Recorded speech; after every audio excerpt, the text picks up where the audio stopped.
Então a tertúlia tem como título O Tarô, o contributo para a vida. Nós vamos falar um bocadinho todos da nossa experiência sobre o tarô e depois gostaríamos que vocês intervissem também um pouco e que fizessem algumas perguntas, questões, tudo o que vocês quiserem. Mas vamos começar por uma apresentação breve dos nossos convidados de hoje. Vamos começar pela Mónica Moraes, que é pintora, foi também estudante de tarô comigo, já não sei há quantos anos, há muitos. Tem aí a reprodução, uma cópia em miniatura dos quadros dela, que são os 22 arcanos maiores do tarô, que foi inspirado através do curso, não foi? Queres falar um bocadinho dessa experiência? Aqui vai, não há nada como a ser apanhada. Completamente apanhada. Mas pronto. Ora bem, realmente eu aprendi com o Luís Resina o tarô.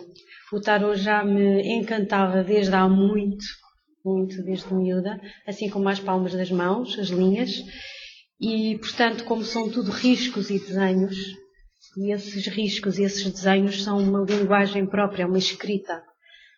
E, portanto, as palmas da mão realmente têm aqui estas linhas e falam, e o tarô mais tarde, com as suas cores e com os seus bonecos, ainda falam muito mais. E fiquei fascinada com tudo o que aprendi. Veio ao encontro também, pronto, do meu gosto e de ser já desenhadora, ilustradora e pintora. E então comprometi-me em fazer um tarô, o meu tarô, recriar um tarô. Foram 2 anos de trabalho, muito fortes, porque na realidade eu não tinha consciência nenhuma do que ia ser este percurso quando me iniciei. Achei que era apenas um trabalho artístico interessante, mas realmente com a pesquisa e com a forma de que comecei a viver este tarô, não foi só o fazê-lo, foi fazê-lo e vivê-lo. E à medida que ia pintando as cartas do tarô, cada pintura começou a ter revelações na minha própria vida. Coisas boas e coisas menos boas. E as coisas menos boas quase que me fizeram parar e tive mesmo a desistir. Mas consegui superar, foi bom, estou aqui vivinha e com a obra acabada. E obrigou-me a pensar muitas coisas e a repensar, e todas elas apareciam em sonhos, foi engraçado, em sonhos não só acordada, mas enquanto dormia. Eu tinha revelações, elas apresentavam-se em sonhos em forma gigantes, muito gigantes, e em forma quase de leitura, ou seja, elas não queriam ser esquecidas, e a minha preocupação, assim que acordava, era desenhá-las e pintá-las como eu as tinha visto em sonhos. É difícil, porque as cores que aparecem nos sonhos não são desta realidade, as cores não são estas. Deparei-me com imensas restrições da própria matéria, não é? A matéria, a tinta, os pincéis e a própria não ter mãozinhas muitas vezes para executar aquilo que se vê e o que nos é dado a ver nos desses sonhos. São coisas lindíssimas. E ao mesmo tempo, o que é não tão bonito que essas cartas possam representar, também há essa dificuldade em pô-las, também transcrevê-las para a tela. Foi uma grande lição, foi um bom percurso. Aconselho todas as pessoas a fazerem o seu próprio tarô, a sua própria simbologia, porque realmente é uma viagem para mim, foi uma viagem de 2 anos, inesquecível, e mexeu com tudo cá dentro de nós. Está tudo. Obrigado. António, queres dizer umas palavrinhas? Ora, boa noite. Eu não sou especialista nenhum em tarô, sou um curioso de tarô, como com certeza todos vós. Gosto, acompanharam-me desde muito cedo também as cartas, mas não é nessa qualidade que estou aqui a falar. Estou aqui enquanto representante da Espiral e organizador de um conjunto de atividades nas quais se insere esta tertúlia.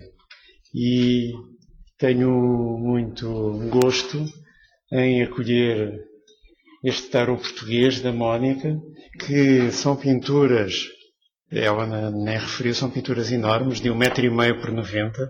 Portanto, o que aqui está são as miniaturas que ela usa para expor a obra em salas que não permitem a exposição dos originais, não cabiam aqui, ficavam ao nível das mesas, mas em breve irão poder ser vistos na regaleira, não é? Não sei se já tem uma data. Para o verão. Pronto. Então, no verão, na regaleira, estarão os originais expostos. Em breve.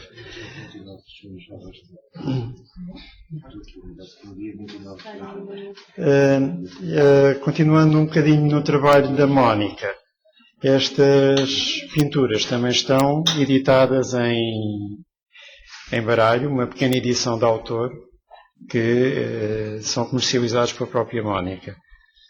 E se caso estejam interessados, falam depois diretamente com ela. Eu trouxe alguns desses baralhos para venda. Mais coisas. É só aproveitem, falem de tarô, ponham as questões todas. Não há questões absurdas. Um tarô é um caminho muito diferente para variadas pessoas.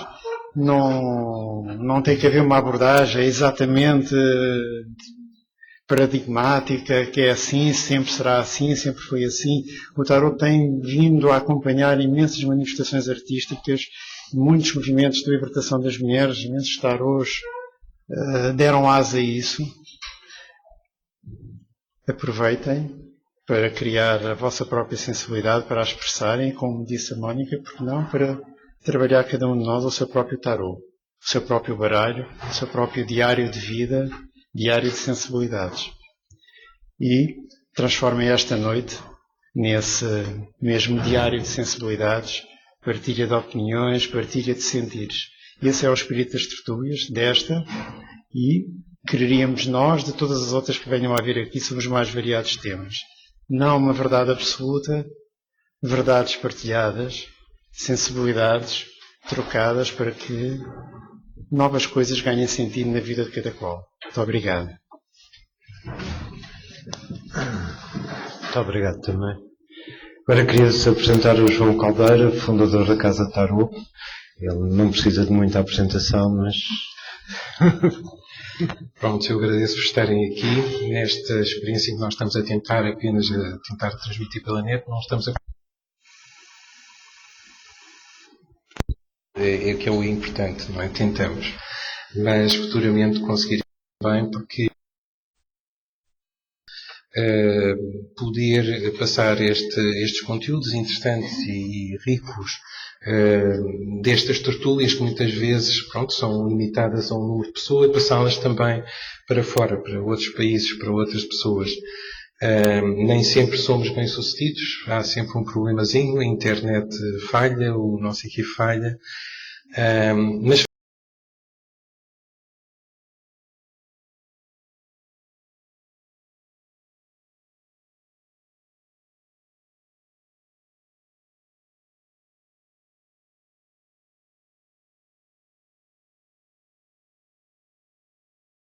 mais do que adivinhatório, ele é uma forma de descobrirmos a vida, é uma forma de nos compreendermos, é uma forma de espelhar o universo, como outras disciplinas, como a astrologia, numerologia, todas são disciplinas muito interessantes. O tarot é uma dessas disciplinas, tem uma riqueza especial, obviamente, como todas as outras têm as suas riquezas especiais.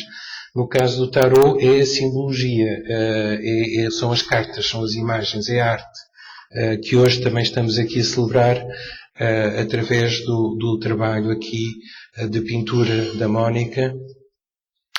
É uma forma, ela usou também não só para descobrir o tarot, como para se descobrir a si, que é uma das coisas ricas também neste uso, nesta ferramenta. E portanto hoje falaremos um bocadinho como é que nos descobrimos, que é uma das questões importantes. Como é que nos descobrimos através do tarot? Como é que aquelas imagens que são muito artísticas e que variam de baralho para baralho, como é que nos ajudam, não é? Porque é que existem tantos baralhos? Porque é que o tarô, já me perguntaram, então se existem tantos baralhos é porque não há uma verdade no tarô e portanto não tem valor nenhum. É claro que eu posso, digamos, adiantar, tirar este véu já, que penso que é exatamente isso que é riqueza, porque cada carta tem uma simbologia e cada baralho vai desvendando parte dessa simbologia, parte desses mistérios. Há quem traduza a palavra arcano por mistério ou segredos. Então vamos descobrindo através dos vários baralhos, é como ver vários cartazes de um filme ou várias apresentações que depois vão tomando uma forma e vão tomando algo que é mais total. O trabalho da Mónica Moraes é um exemplo disso. Dá-nos uma imagem através das suas diferenças e das suas proximidades com os tarôs clássicos. Faz-nos pensar, faz-nos sentir, transmite-nos uma expressão algo especial. Podemos concordar ou não concordar, porque não se trata, quanto a mim, de aceitarmos uma verdade, mas de inspirarmos-nos. O tarô é inspiração, é um património mundial que nos inspira, que não pertence a ninguém especificamente, é de todos, e que nos inspira. Pronto, e sobre esta questão que eu acho que é muito importante, que é, não somos donos desta ferramenta, usamos-la, ajudamos-la a crescer, ela ajuda-nos a crescer. Eu queria saber se o Luís e as outras pessoas aqui estão de acordo comigo, ou se têm de facto outra opinião, porque eu acho correto que digam, não é nada disso, é aquilo e acabou. Pronto, ou outra coisa qualquer. Mas ia passar para já aqui, está mesmo aqui ao lado, a palavra ao Luís. Okay. Bom, em relação a esse aspecto, eu diria, há sempre um princípio universal, não é? Arqué significa princípios, arcanos vem da palavra arqué, que é grego, e esses princípios são imutáveis, tal como a beleza, o amor, sei lá, muitos outros princípios são imutáveis porque perduram ao longo dos tempos. Agora, a forma de nós captarmos esses princípios e de manifestá-los através da arte, da ilustração, mesmo dos conceitos, é que varia segundo as épocas, segundo as civilizações, segundo os autores, segundo as interpretações de cada um. E isso é uma imensa possibilidade criativa que há já não sei, um autor que disse que uma imagem vale mais do que 1000 palavras, não é? Então, as imagens são extremamente ricas do ponto de vista simbólico e fazem despertar em nós sensações, emoções, visualizações, aquilo que o Jung chama imaginação criativa. Tudo isso é despertado em contacto. Eu lembro-me, quando tinha 21 anos, pela primeira vez foi-me apresentado o tarô. Isto foi no ano de 1975 e a primeira carta que eu tive acesso foi o mago. E quando olhei para o mago, que na altura era o tarô do Waite, eu vi aquele mago e disse, bom, isto é fantástico. Tinha 21 anos, passado uns anos mais tarde, em 81, tive acesso a um workshop dado pelo Manuel Joaquim Gândara, que fazia um workshop sobre tarô esotérico em Sintra. E foi fascinante ver aqueles 22 arcanos maiores. Ainda me lembro de alguns termos que ele utilizou na altura, que, por exemplo, o mundo era a coroa dos magos, a coroação dos magos. E aquilo fascinou-me e a partir daí nunca mais parei em termos de pesquisa do próprio tarô. Eu fui um autodidata. Penso que tenha sido, isso não sei, teria que haver uma historiografia do tarô, penso que tenha sido o primeiro professor aqui em Portugal a dar cursos, porque comecei a dar cursos em 88, 89, tarô. Mas não sei se houve alguém mais atrás que tenha dado cursos de tarô. E de tal forma me entusiasmei que depois comecei a construir uma sebenta que dava aos alunos, e depois tive o privilégio de ter uma aluna que era editora, era a Rolim Editores, e ela disse-me para mim, então, mas porquê é que não escreve um livro? E eu aproveitei aquela sebenta e depois passou para o livro, Tarot. E afinal não foi ela que me editou o livro, porque depois ela teve uns problemas, e o livro só saiu uns anos mais tarde, deixa cá ver em que ano é que foi. Foi em 98, através da Pergaminho. Conheci o editor da Pergaminho e ele gostou do trabalho e disse, então vamos editar esse livro. Resumindo assim, muito rapidamente, uma pequena abordagem a esta temática. Estava a pensar, fazemos aqui um exercício simples também, que era, por exemplo, tirar uma carta do tarot, assim, sem vermos, e começarmos a desenvolver alguma coisa. Okay. Ora, o seu operador, carta do imperador, muito bem. Okay. E queria-vos dizer outra coisa também, como estudava paralelamente a astrologia, para mim foram duas linguagens que estiveram sempre ligadas. A astrologia, a tarot e a numerologia. Fui sempre fazendo aspectos de leituras paralelas. Daí que eu ainda tenho o vício de olhar para uma carta e transcrevê-la logo em termos astrológicos. Qual é esta energia? Por exemplo, eu olho para o imperador, isto agora também só para as pessoas que sabem alguma coisa da astrologia, mas eu vejo logo, por exemplo, um Saturno em Carneiro, aqui, qualquer coisa assim deste género. Isso é curioso. Eu estava aqui a pensar, pronto, uma das coisas que eu acho interessante nestas disciplinas é que às vezes, claro, com os anos, elas foram-se ligando. A astrologia foi-se ligando ao tarot, foi encontrando ligações diversas.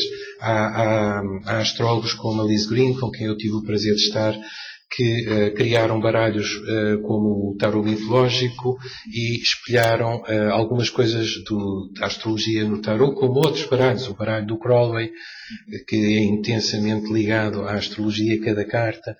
Portanto, há toda uma série de ligações que foram feitas ao longo dos anos.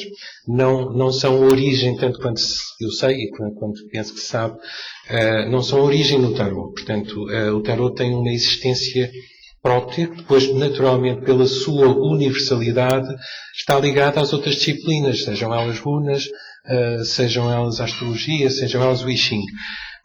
Às vezes não têm correspondências lineares. Apesar de alguns autores, alguns investigadores o terem procurado, mas não têm correspondências lineares. Mas são muito interessantes e os vários baralhos acabam por nos mostrar isso, que o mundo está ligado, que as coisas têm correspondência umas com as outras. Mas também é outra verdade quanto a mim, que a Rachel Pollack, que é a minha mestra e também mentora da Casa de Tarot, que para mim é extraordinariamente importante, junto com todas as pessoas, o Luís Racina, e todas as pessoas, a Vera Xavier, que acabou hoje, que era para estar aqui via internet, não foi possível, a internet não é suficientemente forte. A Hilda Mendes Rodrigues também não pôde estar via internet. Mas, de qualquer maneira, também no tarot nós percebemos naquelas cartas, às vezes número 5, que temos que aceitar contratempos e aceitar coisas e perceber qual é o ideal, aquilo mais importante para nós e passarmos por essas dificuldades. Portanto, eu penso que é também aqui uma história. E aqui, curiosamente, este imperador, que não é um 5, é um 4, às vezes vê-se em atribulações com estas questões, porque perde a estabilidade e se calhar porque o número 5 que vem a seguir, a carta do Hierophante é uma carta de maior abertura para o social, não quer dizer de maior importância.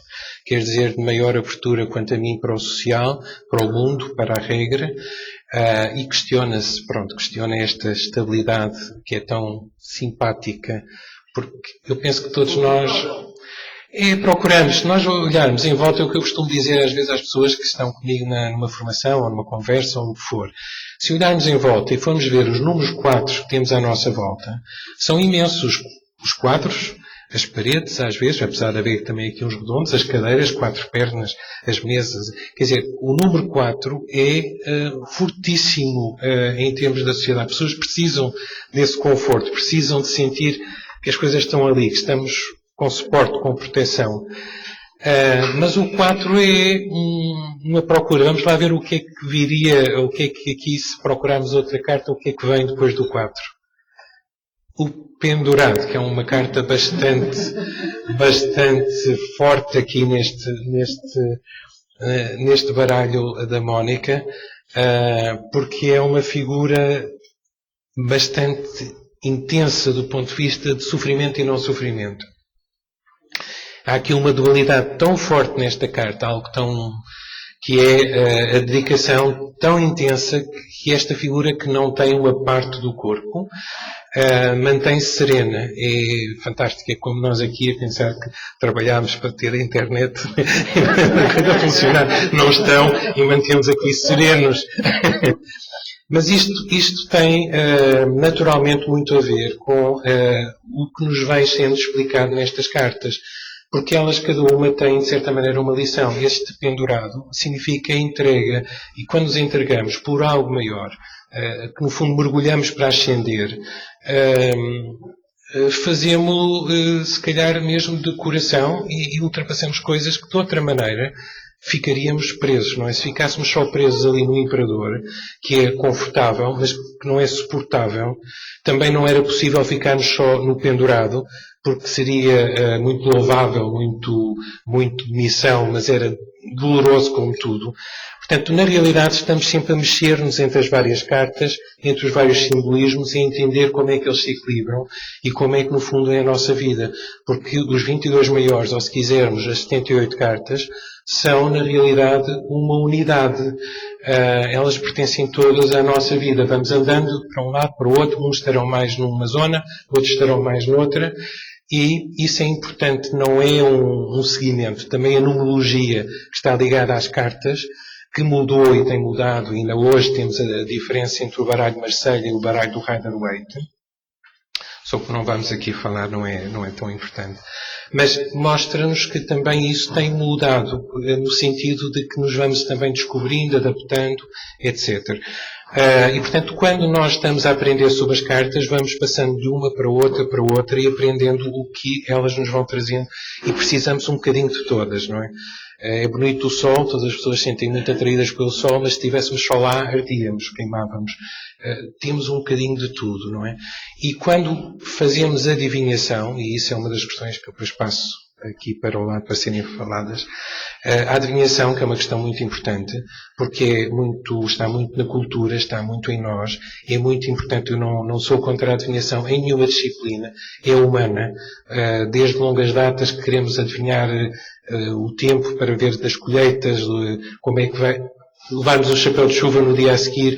São coisas importantes, muito importantes como seres humanos. Quando é que vamos sair da crise? Quando é que vamos sair da crise? Algumas são um bocadinho difíceis. Mas estamos sempre à procura, claro, porque, novamente, numa crise, quando a sentimos, procuramos saber quando é que deixamos lá de sair.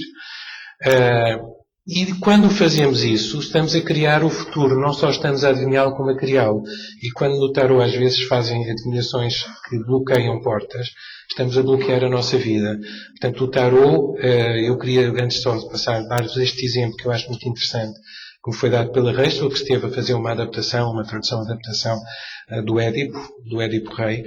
E ela dizia uma coisa que é um clássico, que é a história do Édipo, que o oráculo disse que iria matar o pai e iria casar com a mãe, foi afastado dos pais exatamente por causa disso. Também por causa disso não os conhecia. Por causa disso acabou por casar com a mãe e por causa disso acabou por matar o pai. Portanto, o oráculo está no própria causa das nossas vidas. Pronto, esta é a sensação. Portanto, podemos usá-lo bem ou mal, mas está lá. Não estamos a níveis diferentes. Ok, Luís, o que é que passa aqui?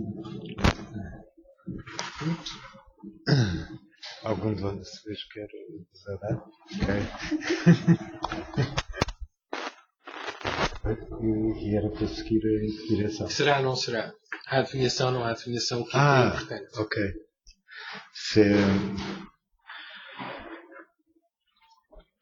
Pois eu acho que o aconselhamento é mais importante que a adivinhação. E no sentido em que põe a responsabilidade também em cada um de nós. E nesse aspecto, e segundo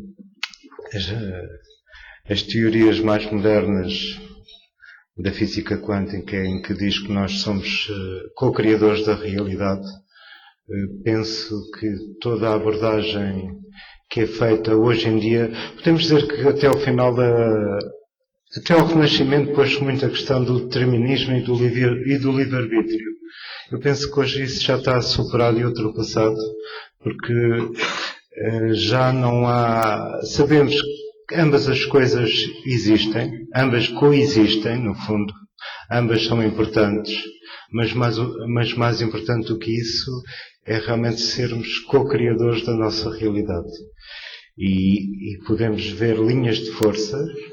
Realmente pode haver, a adivinhação pode ser feita no sentido das linhas de força que estão atuando num determinado momento, para perceber melhor, por exemplo, o contexto, por exemplo, da crise atual, não é? Para perceber o que é que está à volta disto tudo, quais são as energias envolvidas, e depois perceber se temos capacidade de superar ou de compreender. Primeiro temos que compreender tudo o que está à volta, e só depois disso é que podemos então superar as limitações, de intervir como agentes que podem transmutar o plano da realidade, não é? E nesse aspecto isso também implica todo um desenvolvimento pessoal, porque se não houver envolvimento e desenvolvimento pessoal é muito difícil mudar o que quer que seja. Isso implica também que a consciência das coisas é proporcional à capacidade de mudança.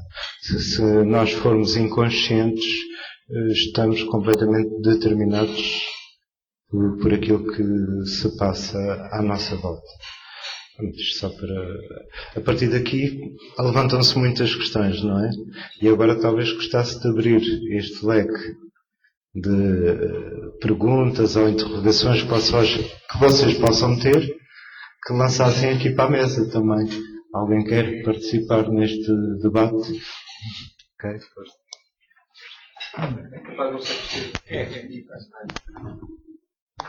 Pode ficar sentado, chega até lá.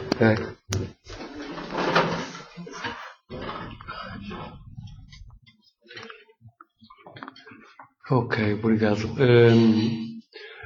A minha relação com o tarot nunca chegou a ser tão profunda como eu precisaria que fosse, mas tenho 20 e tal anos. Começou com consultas com o Luís Resina, em que exatamente ele já na altura fazia o cruzamento da astrologia com o tarot, na altura na Quilom, ainda na Lapa.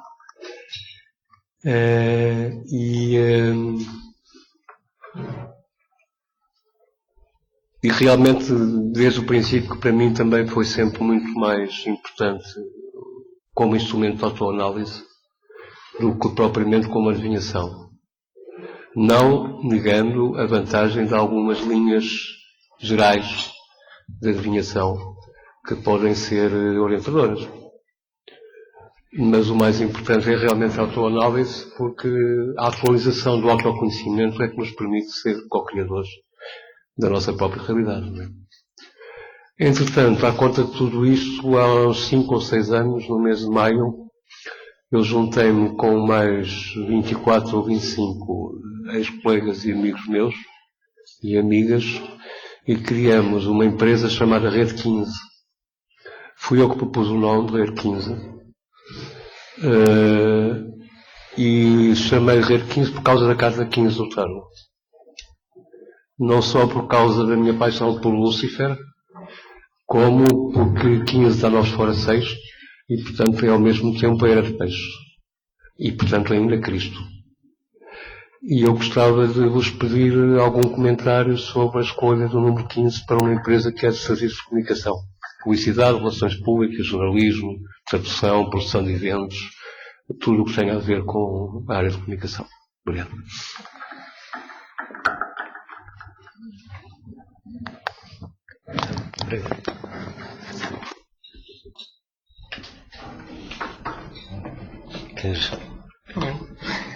Eu gosto muito o número 15 é um número que de facto eu considero muito interessante. E isto porquê? Porque habitualmente tem essa questão do nome do diabo, não é? O diabo. O diabo é uma palavra, nós sabemos que de facto o tarot tem naturalmente influências, porque quanto a mim desenvolve-se aqui de facto na Europa, tem muitas influências judaico-cristãs. O nome Papa, o Papisa, o Diabo, pronto. E o Diabo é uma palavra que, quanto a mim, se colou nesta carta, no número 15, e lhe deixou uma marca muito difícil, que também do ponto de vista da imagem, do baralho antigo do Marselha, ou de outros baralhos, para o novo do Rider, toma uma intensidade muito maior, torna-se negra, torna-se assustadora, muito mais terrível do que era antes. Eu penso que isso tem as justificações naquilo que o Luís falava da crise que nós sentimos e que não é só já de agora, houve uma série de crises mesmo no século passado e estamos a cerca de um ano da Primeira Guerra, estamos a cerca de um ano do Titanic, coisas que marcaram 100 anos atrás, que agora têm alguma volta, quanto a mim. E o diabo, como nós percebemos do momento que atravessamos, é um poder exagerado, um poder às vezes manipulador, um poder de dependências, um poder de controle dos outros, o controlar a informação, controlar tudo, controlar as nossas localizações, os telemóveis que nos controlam, todas estas coisas que parecem ser o poder do diabo. E de facto ele está lá, o nome diabo, penso que é um alerta, penso que também é um perigo, porque para mim todas as cartas tarot têm um lado positivo, todas, são energias humanas, são energias que têm um lado positivo. E quando nós pomos o nome diabo, estamos a criar um encurralamento, estamos a fechar ali uma porta ou torná-la muito difícil de transpor. E eu considero que o diabo mostra-nos de facto o medo que nós temos do poder, da fome, da doença, do envelhecimento, de uma série de coisas, e assusta-nos, mas também tem o lado da humanidade, da energia humana, da vitalidade. Vitalidade que, se nós pusermos de parte, também nunca seremos felizes ou nunca teremos possibilidade de viver. Eu considero, portanto, que, como todas as outras cartas, têm os lados difíceis e tem outros que não podemos esquecer quando estamos lá. E por isso, num baralho que eu também estou a construir, chamo o Anjo na Terra, ou o Anjo da Terra, porque não deixa de não poder ter lá os significados do diabo, mas é o simbolismo que se calhar nós sentimos que viemos parar este mundo, aqui esta terra, e que sempre sentimos estes medos todos e perguntamos às vezes se não somos abandonados por Deus. Somos uma espécie de pessoas que queremos tanto bem, mas abandonados por Deus. E então, esta imagem do diabo é um bocadinho o anjo que se calhar foi abandonado por Deus, caído na terra, fez qualquer coisa de mal, que é o que muita gente sente. Quer dizer, eu estou aqui porque fiz qualquer coisa de mal, não, em vez de estou a experienciar qualquer coisa para crescer, ou para viver, ou para descobrir. Portanto, é esta nuance que eu penso que é importante nesse número 15 na carta do diabo, transformá-la, e às vezes o nome das cartas de tarot nos vários baralhos mudam, exatamente porque nós também temos essa necessidade de encarar outras formas, de outras maneiras a carta. Do ponto de vista positivo, eu acho que é uma carta boa nos negócios, não tem que ser negócios malévolos, é, digamos, o saber da terra, o saber prático, o saber da vida, o prazer da vida, o viver a vida, o reconhecermos o poder que temos na Terra, não pelo abuso, mas pela consciência do poder. Por isso tínhamos a carta da temperança antes, a 14, que nos equilibra, que nos dá a sensação de equilíbrio, de limites, do que podemos agarrar, e depois vamos viver a do diabo, que é para não passarmos desse limite, porque ela atrai-nos para isso, não é? E portanto é uma carta muito forte. Eu identifico muito, e digo às pessoas que identifico muito com o médico, não só com os feiticeiros maus, mas com o médico, com o curador, com o personal trainer, agora muito na moda, porque de facto é uma ajuda, pode ser uma ajuda para mantermos a energia. Pronto, porque se abusarmos dela, depois temos ao lado a torre, não é? A torre que cai, não tem que cair no mau sentido também, mas está lá para avisar. Portanto, é uma carta de grande poder na vida. E atrevo-me também a uma coisa que, pronto, e atrevo-me, critiquem-me se acharem que sim. Ela vem no baralho do Rider, com um pentagrama invertido, um pouco na ideia do anticristo, certo? Para mim tem também a ideia do Cristo. Se está um lado, está o outro. O Cristo que fez milagres, que ultrapassou alguns limites normais, que fez coisas extraordinárias, mas que também foi humano. Foi saber usar um poder extraordinário, mas dentro do humano. Não veio para destruir, veio até inclusivamente para submeter, para saber respeitar limites. E é uma lição que eu penso que está natural que o tarot tenha estes reflexos da cultura em que estamos, que é uma cultura judaico-cristã, mas que é muito interessante em termos de vida, como as religiões têm algo muito interessante e muito profundo, se não as usarmos para nos matarmos uns aos outros. Mas, pronto, e portanto eu acho que se aproveitar esse 15 é ótimo. É ótimo, tem algo de muito energético, de muito forte, de muito poderoso, que pode aproveitar e pode ensinar outros também, se calhar, a aproveitar isso. Tá bom? Pronto, esta é a minha ideia. Ok. Não sei. Não sei se...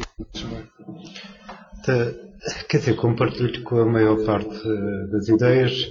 Na versão judaico-cristã tenho outra análise. Mas, do ponto de vista...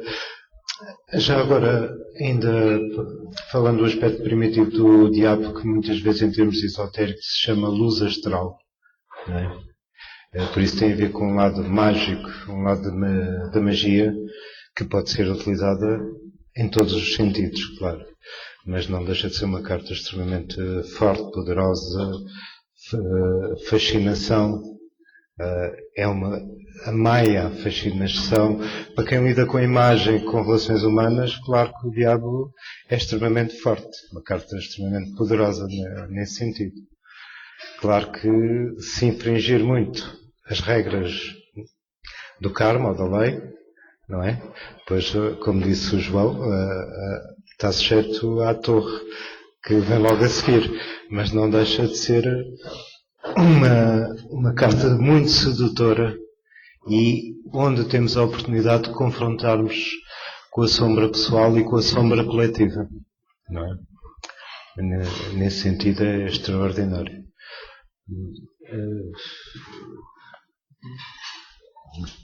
Mas, alguém quer pôr mais Eu talvez gostasse de perguntar à Mónica, deixar ela estar ali escondida. ok. Porque a Mónica tem também uma versão desta carta e gostava que ela falasse já agora um bocadinho sobre isso, sobre como é a perspectiva desta carta. Quer dizer, eu devia só falar sobre a perspectiva de pintura e da arte, mas de vivência. Ou seja, o diabo, Lúcifer, o anjo caído, o anjo da luz, não é? Que cai. Foi uma carta, curiosamente, não foi das piores a fazer, muito pelo contrário. Foi uma carta que me desafiou bastante e que me fez, até de certa forma, perder o medo e gostar dela, curiosamente. Com muito respeito, com as devidas distâncias, mas o Lúcifer, o diabo, realmente veio-me explicar muitas coisas que até lá eu não compreendia, não entendia. E, portanto, foi uma carta muito forte, mas que me trouxe bastantes revelações. Revelações que não é preciso ter medo, é preciso saber lidar com elas. Só isso. Eu queria só fazer aqui um parênteses também, que na relação que muitas vezes empregamos, eu em relação ao diabo vejo mais uma energia de no aspecto do arcano 15 do tarot, quer dizer, há uma energia de ficar presa à terra. É uma energia telúrica muito forte. Mas acho que Lucifer não tem a ver com a carta. Acho que podemos chamar-lhe as forças arimânicas, ou então Satã também, mas não Lucifer. Porque Lucifer é uma entidade que está muito acima desta energia. Por isso, ou seja, não é o anjo caído tal como nos pintaram. Ok. Pronto, era só para fazer um parênteses em relação a isso.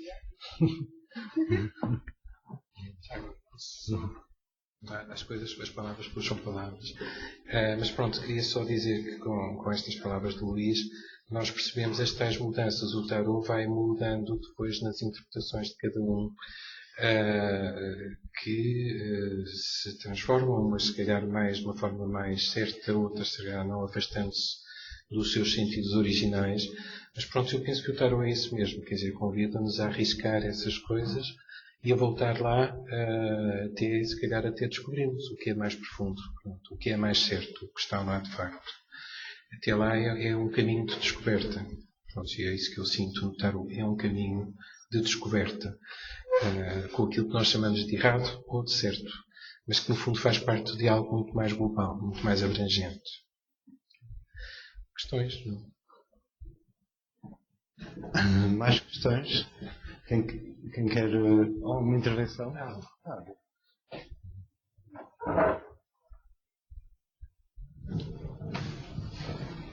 Gostava de perguntar à Mónica como é que iniciou a pintura dos arcanos. Se começou da primeira até à última, ou se vieram espontaneamente uma e trabalhava essa, passava para outra.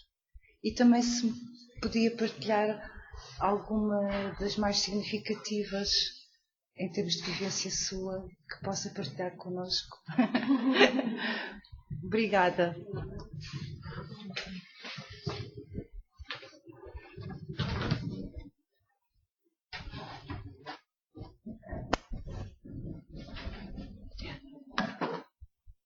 Eu iniciei o trabalho de tarot, esta empreitada, baralhei o baralho, portanto, todo voltado para baixo, não é? E fui tirando o meu acaso. A primeira a sair foi a dos amantes, e foi assim que se iniciou o primeiro baralho, por aí fora. Mas foi sempre tirando e fazia, sempre aquela que saía, era exatamente aquela que eu fazia, nunca duvidei, nunca voltei atrás, nem nunca disse, não, esta não gosto, apetece-me outra, nunca. Respeitei sempre isso, porque era assim. Há várias cartas que me disseram muito, aliás, todas elas, mas há a do pendurado, sim. Tanto que este dependurado é diferente da maioria dos outros, ele não está com a cabeça para baixo. É um dependurado muito diferente. A temperança também, há vários. Claro que eu entrar por aí e dizer tudo é fazer grandes revelações muito minhas, muito propriamente pessoais, mas realmente com o dependurado eu dei mais ênfase a esta parte que não sei se viu, porque ele está em transparência, que se vê o plexo solar, esta zona, que é onde tudo se passa realmente no dependurado. Ele não precisa já de estar de cabeça para baixo para atingir a iluminação, ele pode estar absolutamente bloqueado, sem andar, se eu fizer uma comparação mal, como por os mestres, mas eu estou a falar apenas do meu ato de pintura e aquilo que sai. Mas realmente houve uma altura, nessa altura eu fiquei 2 meses paralisada na cama, assim que eu comecei a pintar no pendurado, fiquei com uma hérnia discal e deixei de andar. E realmente eu aí tive a grande revelação do dependurado.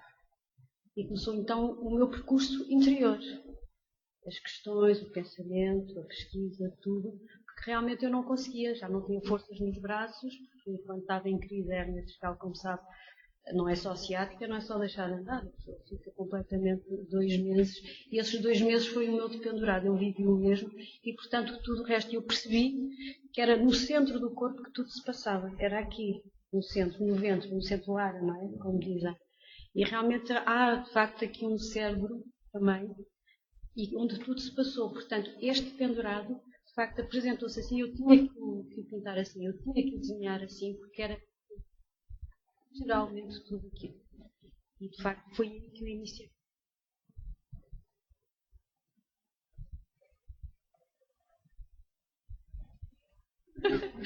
Com todo este sofrimento, mas foi. Já agora, só para publicidade. Não. Já foi aí a quinta carta. A quinta carta. Foi, e ainda deixou e prolongou-se porque às tantas fundiam-se.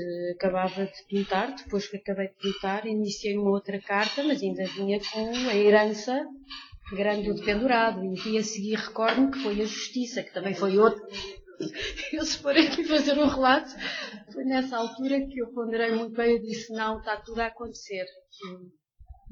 Foi aí que eu já percebi, está realmente a acontecer, não é só dentro de mim, nem da imaginação, nem dos sonhos, não, na minha vida real, aqui na matéria estava a acontecer. E portanto aí eu pensei, agora percebo porque é que tantos artistas iniciam este trabalho e todos ficam a meio e não acabam.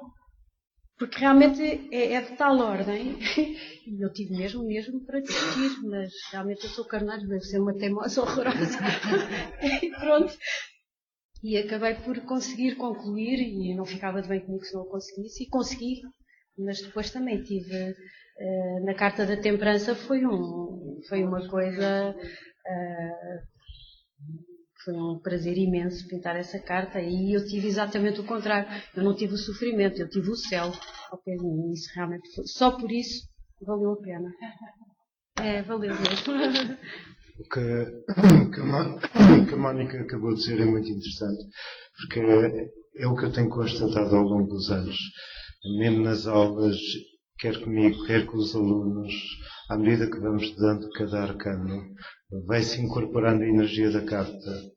Isto acontece quer no tarot, quer na astrologia com os planetas, e é realmente incrível como a lei da sincronicidade atua, em que as pessoas incorporam exatamente vivências energéticas ao partilharem e ao mexerem com estas energias. É muito engraçado mesmo.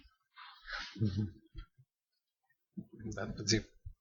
Eu queria aproveitar também para dizer, se calhar estas questões do tarot não tinha a mesma ideia da casa de tarot, era transformar, trazer mais ao de cima a discussão, o falar, o ligar, pessoas cá, fora de cá, uma ligação maior, estabelecer esta ligação maior e para que o tarot saísse daquele cantinho que não merece estar, que é um cantinho mau.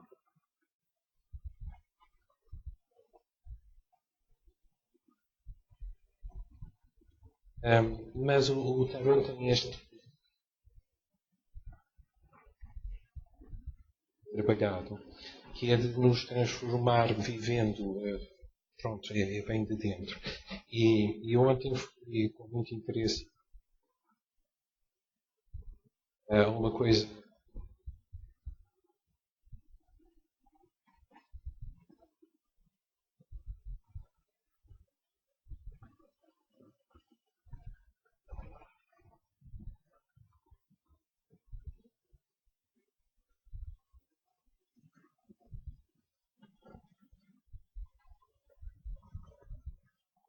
Mas às vezes as pessoas põem isto em áreas compartimentadas. O lado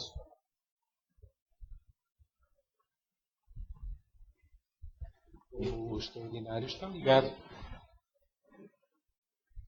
a carta.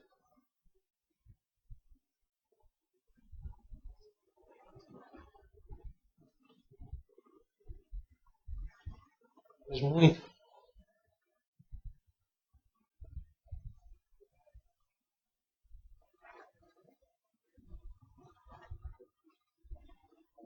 As memórias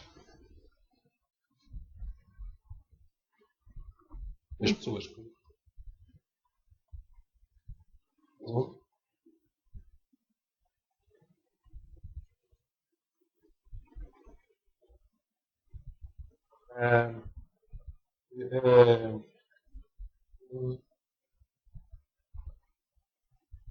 Já sabemos o skis.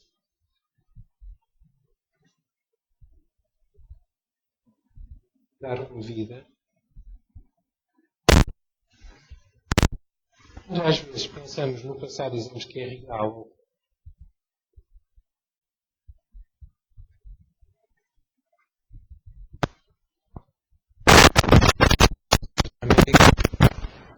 Uma série de gente que pôs em tribunal os pais por questões de violação, abuso, etc.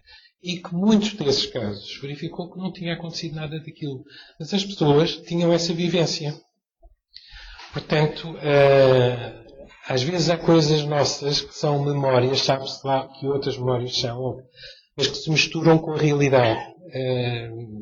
Para mim, isso, por um lado, é um bocado assustador, por outro lado, se agarrarmos no lado positivo disso, percebemos que podemos transformar o nosso passado também. Não é só o futuro que está em causa. E o tarot trabalha o futuro como trabalha o passado. Porque cada vez que nós passamos por transformações profundas, como a Mónica estava a referir em relação à arte, como o Luís também referiu em termos da importância destas vivências, quando passamos por isso, não é só o futuro que adivinhamos ou que pensamos ou que transformamos, é também as nossas lembranças do passado que estão a ser transformadas. E para alguns de nós aquilo que foi um passado tenebroso, de repente pode passar a ser um passado tranquilo, um passado interessante, e isso transforma imensamente as nossas vidas, e daí o futuro. Transforma-nos o presente e transforma-nos o futuro. Portanto, tarot, ou astrologias ou outras disciplinas, quanto a mim, são de uma intervenção muito profunda, porque são humanas, porque o jogo é humano, é muito uma natureza. Então, através deste jogo e de outros jogos, nós transformamos as nossas vidas porque eles nos puxam lá e nos levam a mudar. Portanto, de certa maneira, criar um baralho, fazer uma leitura de tarot, fazer uma leitura de astrologia, enfim, de outras áreas, transforma realmente as nossas vidas. E não é só uma questão, quanto a mim, de acertar. Que tem uma mágica, tem a sua própria mágica. Ele acertou, fantástico, é um indivíduo extraordinário, se acertou, vai poder fazer coisas extraordinárias na minha vida. E pronto, e se calhar abre portas que podem ser interessantes, mas não são essas só as interessantes. Portanto, há coisas muito sutis que vão passando e que nos ajudam a crescer ou não. Mas por isso também nós escolhemos as pessoas a quem recorremos, não é? Como escolhemos o médico. Há médicos que fazem coisas que são muito duras, muito violentas, muito intrusivas, no caso, sobretudo, de algumas coisas de cirurgia, não é? E há outras pessoas que são extraordinárias. Eu conheço cirurgiões que têm uma perspectiva terapêutica e que trabalham, por exemplo, com constelações familiares e tudo o resto, que são de uma humanidade, de uma sensibilidade, de uma ajuda imensa. Portanto, pensemos que isto é o geral e o tarot também está incluído nisto. Ok? Claro. Porque essa percepção de transformação do passado é uma coisa real e muito notória nos processos de transformação pessoal. E estava-me a lembrar também já agora, para além de mexer no passado e no futuro, também o tarot pode servir como para contar histórias. Eu lembro-me que um livro que me impressionou muito, na altura ainda eu não estudava tarot, que li um livro do Italo Calvino, que se chama O Mistério dos Castelos Cruzados, em que ele constrói toda uma história a partir de um lançamento de tarot. Na Idade Média, numa taberna, vão-se lançando as cartas e vai-se construir toda uma história muito, muito, muito interessante. E nesse aspecto também é o desenvolvimento da imaginação criativa que também abre outras portas de percepção. Para quem não se sinta inclinado para a adivinhação, claro, porque também a adivinhação também tem outros lados também que eu também considero muito, muito interessantes. Mais questões? Então, força. Nessa questão eu digo que tem tempos como também para falar, e eu lembrei, por exemplo, da simbologia da morte. Uma pessoa que sai à morte, a morte aquilo que é ceifar comportamentos que já não são úteis à pessoa, que não tornam feliz. A pessoa tem que fazer uma avaliação, ter uma ermita de si próprio, um Freud de si próprio, e ver como é que foi o seu passado até aquele momento presente, e transformar-se com a perspectiva de um futuro melhor. Há aí uma resistência, até por uma carta dessas, dos 3 símbolos. Isso é extremamente interessante. Ainda na questão de contar histórias, eu fiz, embora o parente que dizer, eu fiz tarô primeiro com o Luís e depois com o Vítor Amado, numa perspectiva diferente, contudo nunca consegui, ele usou o tarô liberal atual, eu nunca consegui. Eu tenho o Yellow White, que adoro, a minha é muito mais, fala-nos nos arcanos de nós. Mas o Vítor, muita gente conhece o Vítor Amado, conhece o Vítor dele. Eu acho extraordinário a equiparação que ele faz aos 22 arcanos de nós na vida de uma pessoa. A pessoa nasce com a espontaneidade de um louco e depois vai sendo no percurso a força do pai, da mãe, a sociedade, que vão transformando a pessoa e vão virando essa espontaneidade. E agora, pessoalmente, gostaria de dizer que eu, quando comecei a estudar tarô, eu tinha Reiki, eu tinha a Unisei, eu tinha coach.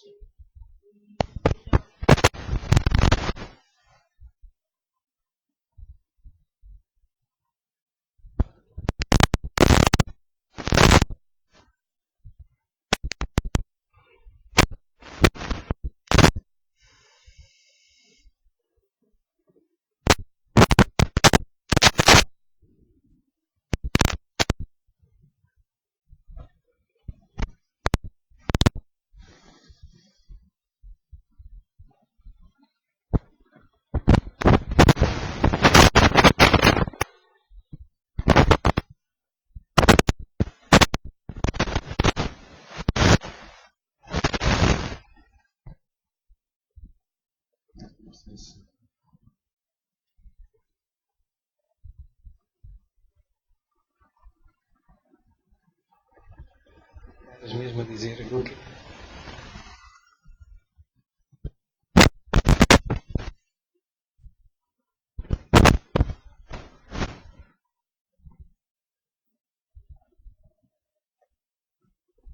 Acho que é importante. Obrigada. Curiosidade. Só quando alguém está em conjunto com outra pessoa, deitar nas cartas.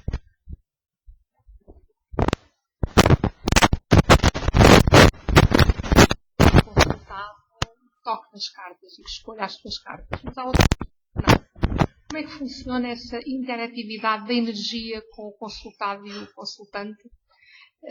E se isso é importante ou não é importante? O tocar, né? Luís, queres começar?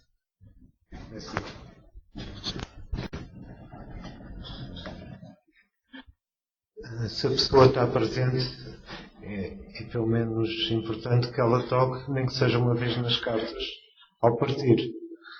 Se não estiver presente, pode ser uma consulta por telefone, por exemplo, em que nós temos que, de algum modo, canalizar ou entrar em empatia, em sintonia com a pessoa e termos que fazer, em vez dela, temos nós que cortar o baralho ou tirar as cartas por ela, não é?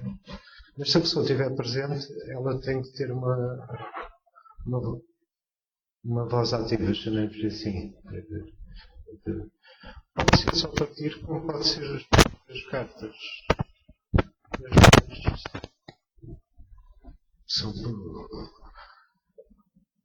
São válidas e muitas vezes depende de como o tarot se sente, porque isto também é uma questão de sentir se deve ou não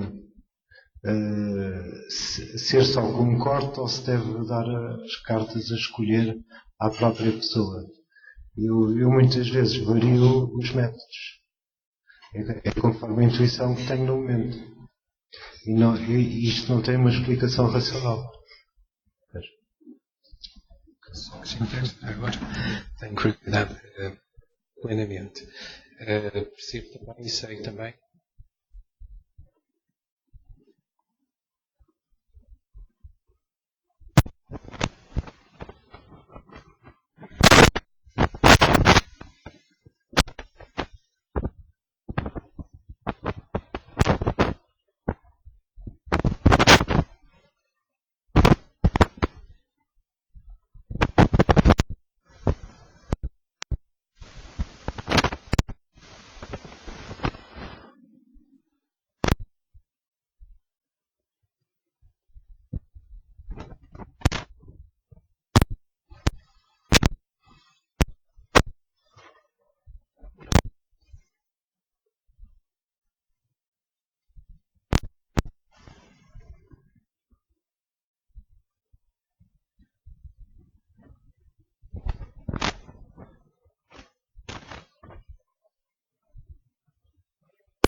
Os objetos.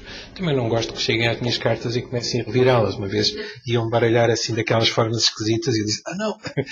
Porque aí sim é violento e nós temos que dizer, parem, não quero uma violação no meu espaço, nas minhas coisas.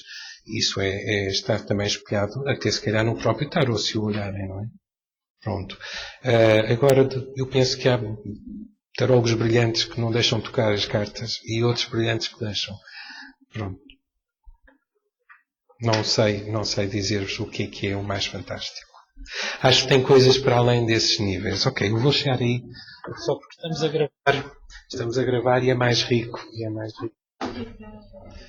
E pronto, são as pessoas que ficam de lá. Eu não sei. Não, agora é que é só mesmo uma pergunta.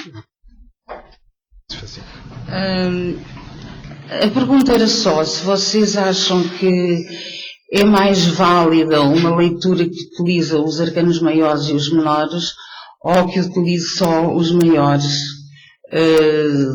Ou se isso depende do próprio tarot? Porque eu ainda não estou muito convertido aos menores, mas ando a tentar.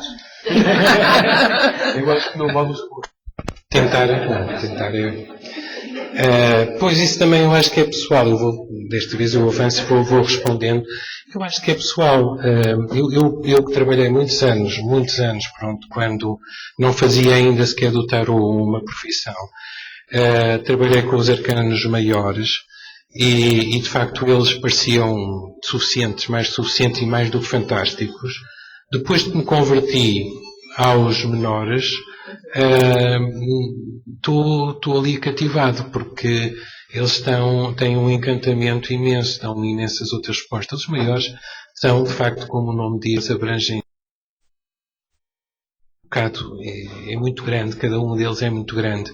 Por isso, às vezes, eu até hoje tenho dificuldade, quando o maior aparece, eu tenho que seguir a intuição, porque ele é tão grande, tem tantos significados, tantas possibilidades, tanto potencial, tanto que é difícil. Temos que seguir uma série de outros sinais, localizações, sensibilidades, intuição, uma série de coisas.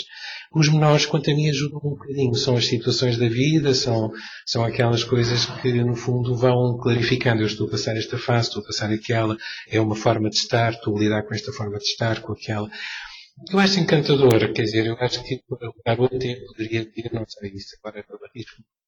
Mas mais cartas, pronto. Penso que tem 78 porque é um número razoável, um número com alguma importância. Eu deixo o Luís aqui responder isso, porque acho que 78 é uma carta, era um pouco, não é? Podíamos condensar o tarot numa carta, mas não tinha graça nenhuma. Olha, cá está, é o mundo. Olha, cá está outra vez o mundo. Olha, curioso, saiu o mundo. Não tinha graça. 22 já tem uma outra dinâmica e quando elas se ligam começam a criar história, as tais histórias e as possibilidades e tudo. Com as 78 criam ainda mais possibilidades de uma forma talvez, para mim, mais fácil, confesso, ou mais ampla, talvez. E acho que gosto. E mudar de baralho, que dá outras imagens, também é muito interessante.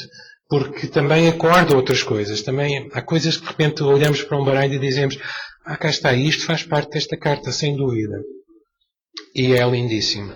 Mudar às vezes do livro também é lindíssimo. Vemos um autor que enfoca uma coisa e vemos outro autor que enfoca outra. Às vezes pode ser confuso, mas frequentemente, para mim, é bom, é bonito. Alarga-me em termos de consciência.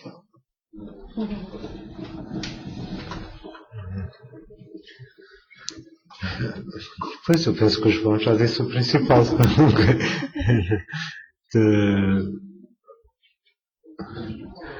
Eu acho que eles trabalham bem os dois em complemento, os arcanos menores com os maiores. E realmente é como os planetas, se tiverem as casas astrológicas, a gente sabe onde é que eles se situam. Pronto, é mais específico, exatamente.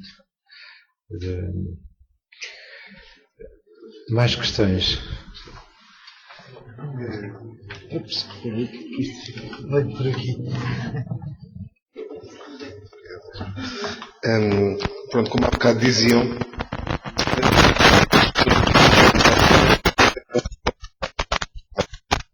não é? Perante a pessoa que estava assim, como o tarot também é intuitivo, é muito intuitivo, e há essa responsabilidade. Como é que a pessoa que deita poderá ou deverá trabalhar a questão da intuição, da sincronicidade com o baralho e com o consultado? Evoluir nesse aspecto, não é?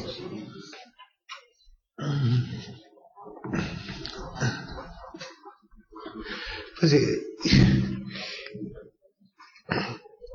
a questão de quem deita, pronto, tudo isto é muito subjetivo porque depende da experiência pessoal de cada um, do caminho de cada um, e se realmente a pessoa aprendeu a deitar cartas meramente divinatórias, ou se fez um percurso de tarot com ela, trabalhado, integrado, se foi uma coisa vivencial, ou se foi porque aprendeu nos livros de que X mais X. Exato. Todas essas questões são extremamente pertinentes e muito importantes, porque quem vai te transmitir a mensagem vai colorir com a sua experiência pessoal de vida, não é? E vai interpretar cada arcano conforme aquilo que ela extrai, o significado que ela extrai dessa energia. E isso é sempre um filtro. E esse filtro é um filtro humano que depende também da evolução de cada pessoa. É claro que eu também poderia dizer assim, cada um atrai o que merece. É a mesma questão quando nós falamos dos governantes, ou seja, o povo atrai os governantes que merece. É mau. Pronto, agora estou aqui a brincar um bocadinho, mas não deixa de ser verdade. Pois. Mas quer dizer que também, por vezes, quando optar a lançar cartas do tarot. Não sei o que é que acontece. Isto quer dizer que nós, quando estamos a lançar, ou quando o tarot está a lançar as cartas do tarot, por vezes, aquilo que está não é aquilo que a intuição lhe está a dizer. Acontece isso também. O que está na carta fisicamente não é, portanto, é aquilo que se aprende nos livros. E depois, na realidade, nós, quando estamos a olhar, portanto, não tem nada a ver. Portanto, a nossa intuição diz-nos uma coisa completamente diferente. Não. A intuição está sempre certa. Sim. Agora, se nós formos muito racionais, aí é que podemos espalhar-nos. Um significado, deixamos Luís deve estar correto e não nós estamos a... É, porque se nós estivermos sintonizados com a energia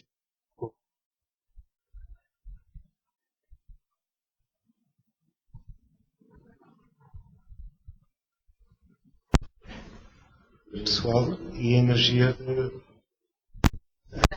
sim estabelece a posição acontece. Senão é uma coisa mais perigosa. A probabilidade.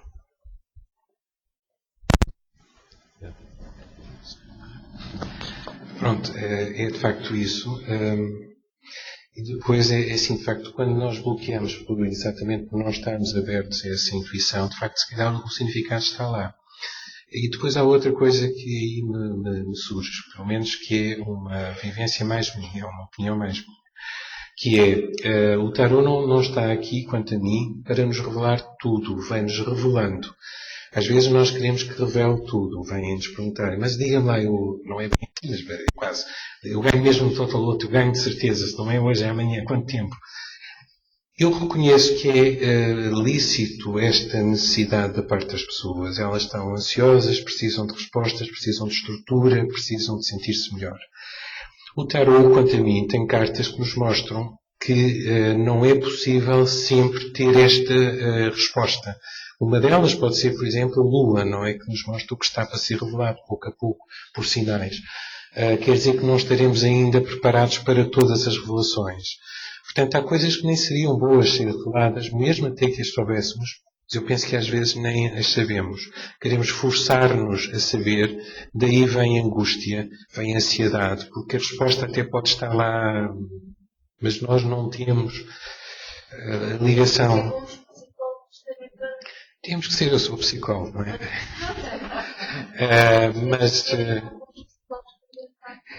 Eu não acho que... Pronto, não psicólogos no sentido literal de termos, mas no sentido... Também faz parte. Eu acho que todos nós somos psicólogos, temos uma experiência de vida. Era o que o Luís estava a dizer e com que eu concordo. Todos nós temos uma experiência e vamos ler as cartas também de acordo com essa experiência. E isso para mim é uma riqueza. Por isso vêm ter ou comigo, ou com o Luís, ou com outra pessoa... porque é uma riqueza, não é obrigatoriamente, como se diz, pronto, é uma limitação. Não, é uma riqueza. Humanamente, eu penso que isso é rico. E cada um de nós uns vão ser, se calhar, mais mesmo intuitivos, outros terão lá mais um lado de papa, e serão mais aquelas pessoas que dão regras, direções, algo da tradição, pronto, do conhecimento. Outros serão mais, sei lá, imperatrizes. E vão ser nutritivos, aconchegantes, tranquilizadores, eventualmente protetores com aquele lado mais feminino. Outros farão outro tipo de coisas que têm a ver com aqueles 22 arcanos maiores, com o que eles nos falam de que a vida é composta. Pronto.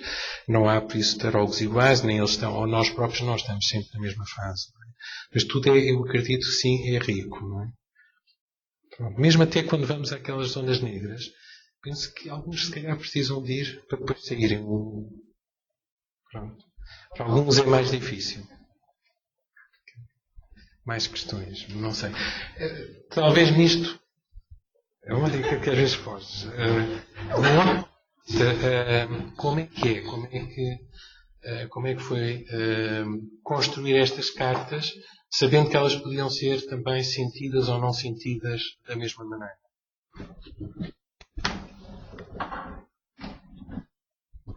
É assim, eu nem foi pensado, eu tinha que fazer e fiz. Eu tinha-me comprometido e fiz. Era um projeto que já estava desde miúda para ser feito. A seguir conheci o Luís, ele ensinou-me. Eu ainda tenho lá a sebenta assinada, que eu obriguei a assinar, portanto foi de 88. Está descoberto.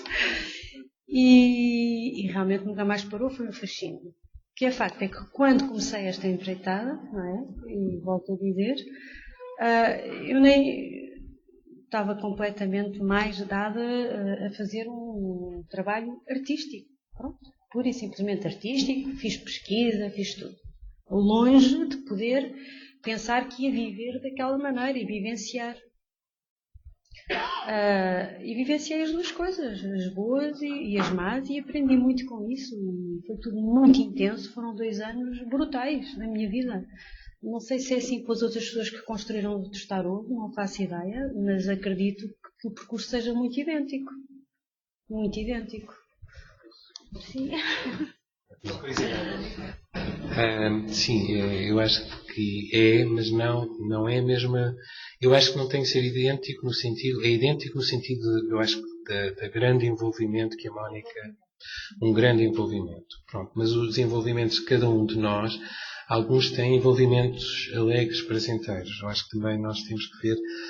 Eu sinto nas palavras da Mónica muito dependurada. A missão, a entrega.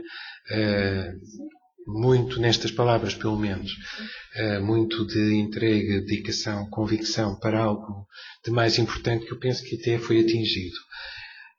Mas para algumas pessoas, até um brincar, porque não? Porque é que não haver cartas que têm essa ideia, essa noção? Por exemplo, estou-me a lembrar, nos arcanos menores, o 2 de ouros, no do Rider. Pronto, tem essa noção do brincar, do construir coisas, mas se calhar com um espírito às vezes leve, não obrigatoriamente difícil e duro. E, portanto, acho que as pessoas que foram construindo os baralhos tiveram essas várias noções, todas elas, de facto, muito ricas. Há um baralho que eu gosto muito, que é da Joana Paulo, que é membro da Casa de Tarot. Eu tenho que fazer publicidade. Como outras pessoas que são membros da Casa de Tarot e que... A Joana Paulo tem um baralho que é o Gaian, que é muito bonito, com imagens muito do atual e que são tão inspiradoras, tão bonitas, que é outro tipo de vivência. Não vou dizer menos rico nem mais, é outro tipo. Quando há entrega, o baralho penso que é sempre rico. Alguns são feitos só para serem vendidos, se calhar não são tão ricos. Pronto, são feitos porque são às vezes bonitos, aqueles dos pintores, do Leonardo da Vinci. Eu adoro o Leonardo da Vinci, mas não quer dizer que o baralho do Leonardo da Vinci seja fantástico, ou os baralhos dele. Porque não são dele sequer. Obviamente são inspirados. A obra podia ter sido bem escolhida, etc., mas às vezes não foi. Mas tudo aí eu penso que tem um seu valor e nós vamos escolhendo. Olhamos para um baralho, sentimos que estamos em ligação, sentimos empatia. Eu penso que poderão gostar mais dos arcanos menores se forem ver vários baralhos e vão ver que alguns são tão atraentes, chamam-nos tanta atenção que apetece dizer o que é que isto quer dizer, o que é que isto significa, o que é que a pintora ou o pintor, o que é que fez aqui. Eu penso que é aí que nos atraímos, não é porque temos que aprender arcanos menores ou que temos que aprender os maiores, é porque estamos atraídos por uma arte que naturalmente nos puxa. E aí é o prazer de descobrir. Pronto, portanto, se quiserem entusiasmar-se, eu acho que é procurarem mesmo na net e tudo, verem cartas são realmente tão bonitas, tão atraentes. Vou eu?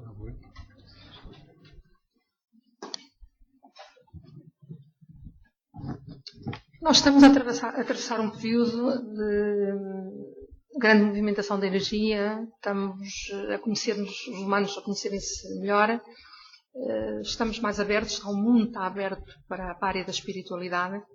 E o que eu pergunto a 2 especialistas de tarot, o tarot, a carta astrológica, as runas, o I Ching, a numerologia, seja o que for, são meios, penso eu, são no fundo intermediários entre a energia do consultado e do consultante, ao fim e ao cabo. Portanto, é para que haja entre 2 pessoas, para que uma possa ajudar a outra.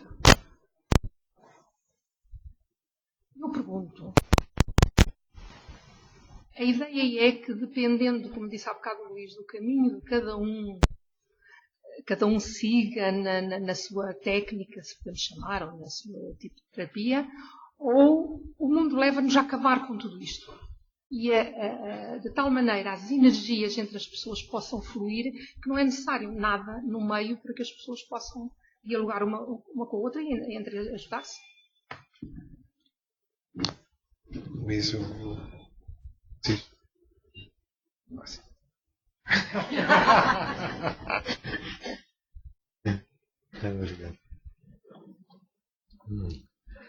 imaginando que esse mundo seria possível, em que as pessoas nem precisassem de falar para comunicarem e que todos aqui conseguissem entrar em telepatia, eu diria que nem por isso se justificava abandonar certas, vamos chamar, eu chamo-lhe artes, mais do que, são técnicas também, mas artes e saberes antigos que irão estar sempre presentes até o fim da humanidade, penso eu. Porque são aquilo que se chama arquétipos que não têm fundo. Ou seja, por mais que mergulharmos neles, há sempre algo mais para relevar. Podemos sempre descobrir coisas novas. Por exemplo, na astrologia o céu está sempre a movimentar. Estamos sempre a conhecer novos corpos celestes, podemos fazer sempre mais interações e apesar de termos toda a intuição do mundo, podemos estar sempre a descobrir algo mais. O tarot também, porque há sempre uma combinação que nos vai fazer sentir ou olhar para algum aspecto que não tínhamos visto antes. Apesar de poder estarmos muito evoluídos, como a